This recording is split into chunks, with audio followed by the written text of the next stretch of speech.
simanyi bani boyita abasinga. First of all,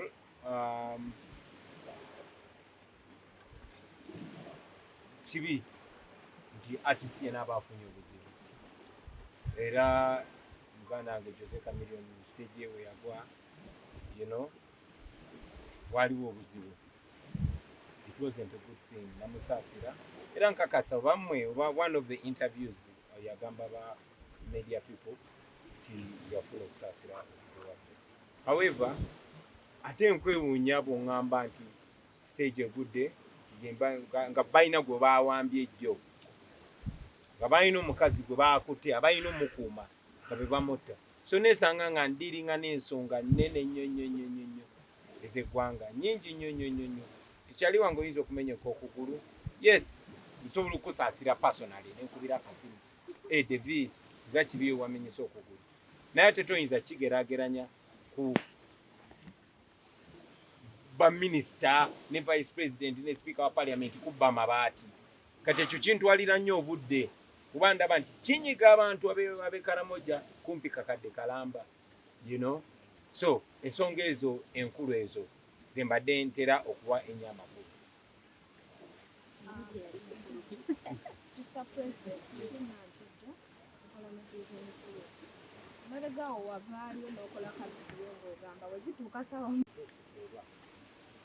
Several city dependent on him. I am independent. City kera njegere city ko kintu kyonna. Naye kubanga we work as a team. Ntoluse kimukosa nange kingwira.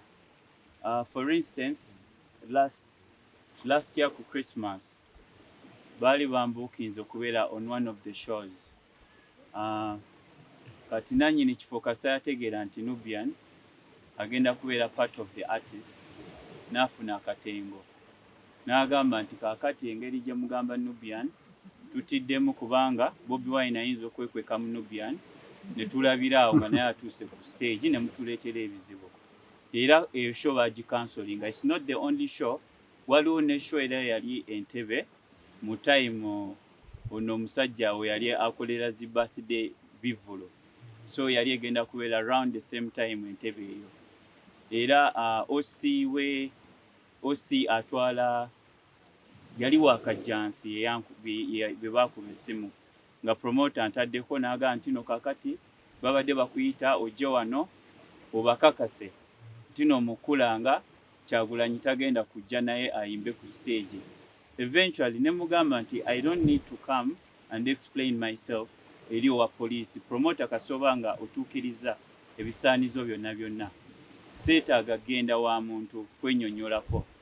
Eventually show ne bagigala. So bwe tutambula nti mu kukola bye tukola twesanga nti no kubanga tuyimirira ku mazima tubeera frustrated by the regime. Naye besides that we continue to do music. Era tuli mu studio music agenda kubanga afuluma kubanga babeera batulemesezo performinga baba ate tebatuzibye emimwa kuyimba. So music agenda kubanga afuluma era you'll be expecting more of our works. Enjala yokuluma comment zetwalabako nga bagamba nti oyingira nnyo mukulu muno mukulu Bebe kulu kituufu. Enjala kuluma ku munaana na n'ensaba nazo baaziwamba nti kati ku munaana nze enjala terina kuluma ina kuluma muntu omu nga mutufuze bubi. Anyway, nkakasa nti sinze nze kanaye nawe bw'otuuka ku munaana awo naddala bw'obanga wasiibye oliramu ekintu n'abamu bafunamu n'olusujja naye yo tuveeyo. Njagala kusiima ekintu kyewakolera muganda waffe Ashraf nti yafuna obuzibu ku mulimu naye n'omumazaayo. Ekyo kirungi nnyo, si tetulakisanga. Naye watali kukubirira baliriro enkolagana yo ne Chameleone ne Bebe Cool eyimiridde etya kubanga bw'oyogera nabo balaga mu byaddala tebalina nnyo buzibu nabo ate naawe olaga tolina nnyo buzibu nabo. Era ngenda gattamu ne Mayinja kubanga omanyiddwa olw'okuba nti owa ekitiibwa buli muntu. Naye Mayinja yagamba Kyagulanyi buli lwansanga ndowooza ankolamu ka comedy kuba bwe twasemba okubeera ffenna mu kuzika kwa Mama Mesa bamugamba mayinja nsaddamu kukulaba tewakoma awo n'omwana ebbaleti etamutuuka ku Nuupu. Kati njagala manya abantu abo okwatagana otya nabo individual era standi ye eri etya ku buli muntu. Kati olaba banaye n'emisango gy'abantu balamu binteeka kate gwe keizigwe kakati Edi Mutwe bwakwata enkofiira n'agiwa omuntu. Kati Edi Mutwe nze namugeza omutwe oba olize nakumukoza okigera kati ku musango gwange. Anyway, tuvuddeyo ba artist bana nga bwe ngamba saagala nnyo okuziroyinga ku artist omu, njagala nnyo okwogera ku bintu ebitugatta ffenna naye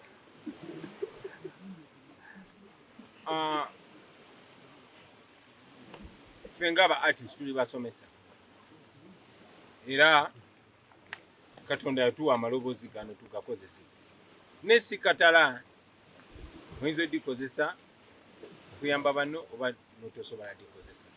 So wabaawo ebintu ebitugatta ennyo kati ebiruubirirwa byennyina ne bannange banubyani ba Dani Magic ba Devi ba Edi Mutwe ba Apasi ba Young Mulo ba Daxi Vibes ba Zexi bani gyebiri nate waliwo n'ebiri story konti gundi twakula naye twayimbanga twavuganyanga nnyo ne Chameleone ne Bebe Cool, but that is 20 years ago.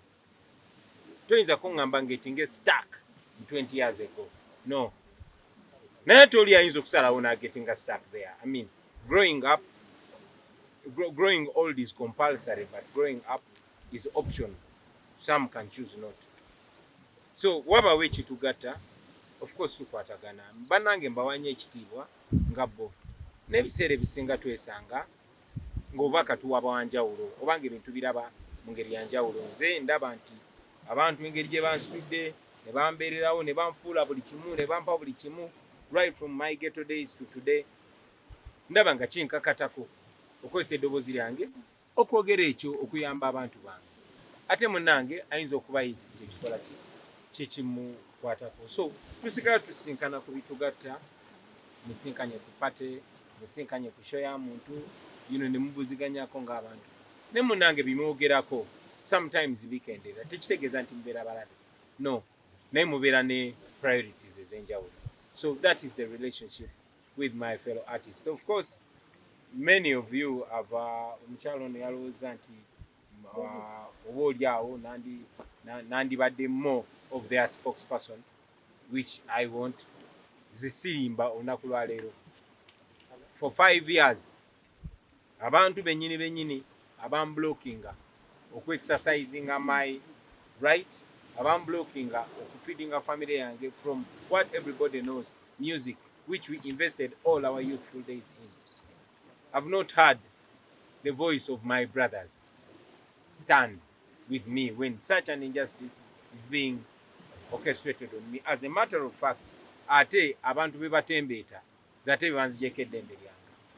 So nesanga nga nyina kufocusinga okubeera human being, nga nyina kufocusinga kuyinza okuyamba ffenna.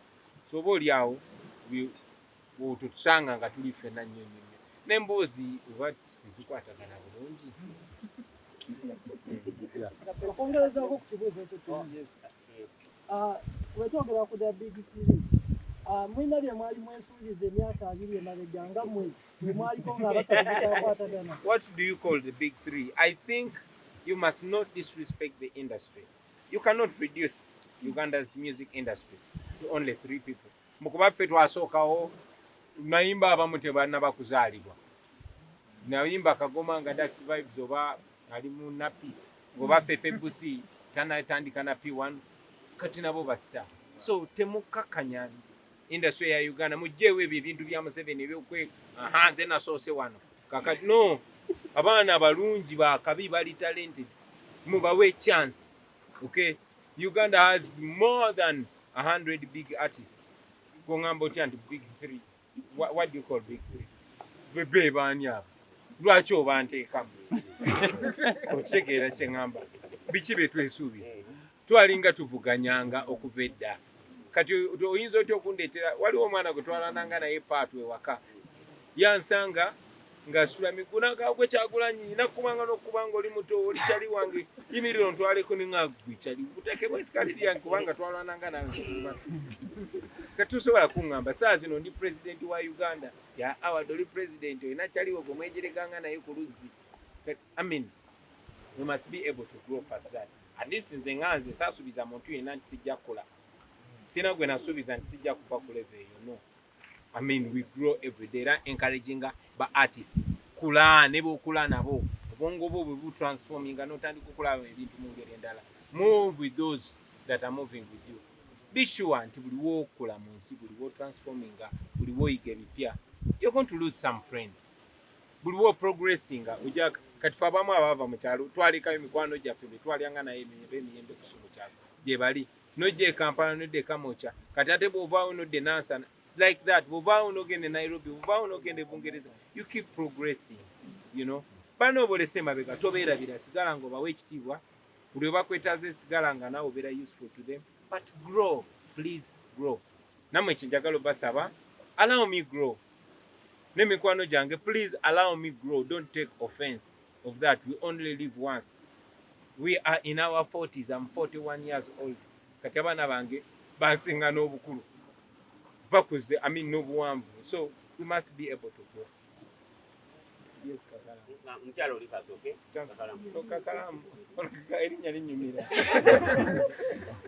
President, era kulikunde kisoka feature ya Firebase erudda balakira abaana abakyalina omukisa obezinisita bingi kwaba baagala okujja Firebase kijjakudde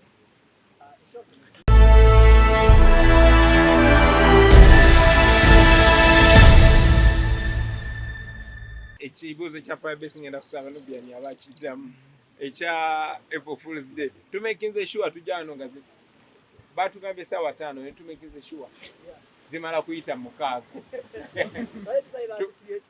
naffe tubeere sure nti si April Fool's Day kubanga nga bwe mutwesunga munaye naffe tubadde twesunze okwogerako nammwe era Devine Jona batugambye tugenda kwogerako nammwe naffe twesunze naye nga tugamba oba batulimbye so tuli basanyufu okwogerako nammwe banamawulire nze simanyi munamawulire ndi ono wa politics owaki era mbasaba muleme kwawula bintu bino kubanga ekikoke kabadi kokakoka tebakozesa okwawula ku nsonga ezikwatako bweyogera ku bbeeyi tojidde ku piki oba mu motoka oba something eyo bbeeyi y'amafuta bweyogera ku bbeeyi y'amafuta nga bagamba oyogera ku politics ogenda kuli ekyemisana leero bweyogera ku sente ez'akawungo oba ez'omuceere ki politics so mulekerawo byawula buli kye twogerako kyogera ku bulamu bwaffe era ffe music waffe tumukozesa okwogera ku bitukwatako tugenda Firebase weeri ffe Firebase n'abalala gye bali bangi eyo era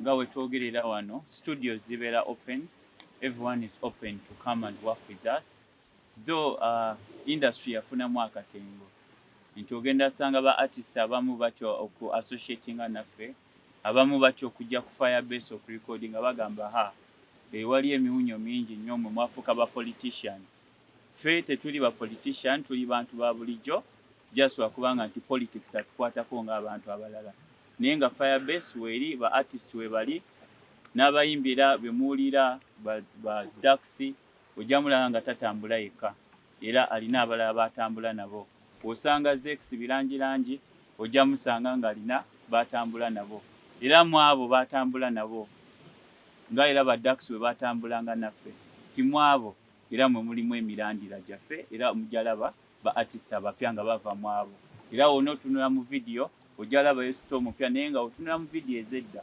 ng'omulaba yali mwana muto so Firebase yo esigala ekula era ekyasigala ng'ebawa abayimbi ab'enjawulo waliwo omukulu eyava mu Firebase emyaka 20 amanya bamukyatanye okukola ne vision good yava mu Firebase emyaka 2011 yavuddeyo n'akola interview n'agamba nti ayagala omukulu okuduwa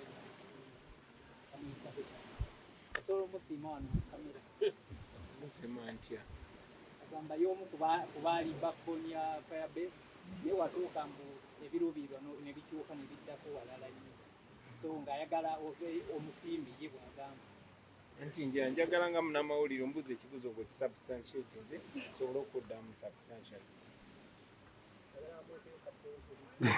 soka weerowooze omukyala Crystal Panda yavaayo n'agamba mbu akuloota era asaba okukolako naawe kulabu netwebuuza kati abayimbi tebakyasobola kulaba bakuloota buloozi ekibuuzo ekyokubiri ye muvubuka gwe bayita Asindikide emabegaawo yavuddeyo n'alumbako munnamawulire munnange omu ku stage ng'ayagala mukubirako teyeeyisa bulungi naye agamba akwagala nnyo era asaba okusinkana gwe kikulekawa abantu abeeyisa we batyo bagwe pulezidenti ng'ate ayagala okusinkana Crystal Panda yayimba kana kayimba fumita emboozi